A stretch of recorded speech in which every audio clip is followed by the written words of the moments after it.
Det er valgkampens dag 2. Vi kom rigtig godt fra start i går.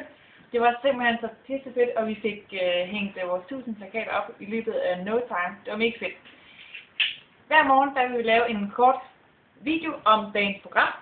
2 dage før. Der kan selvfølgelig komme ændringer, så husk at holde øje med Facebook og hjemmeside. Det er lørdag dag 2.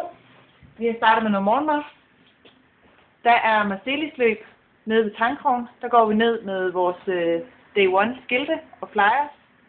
I eftermiddag der kører vi dør til dør med kandidaterne. I aften mødes vi og har fællesspisning. Derefter holder vi et stormøde, hvor vi lige vil gennemgå planerne for de næste par uger. Og så har vi natkampagne med vores små kondompakker. I morgen er det søndag. Der starter vi igen med morgenmad. Og ellers så er det bare dør til dør hele dagen. Om aftenen der holder vi telefonbank, hvor vi skal have flere delture nede i huset. Vi glæder os til at se dig.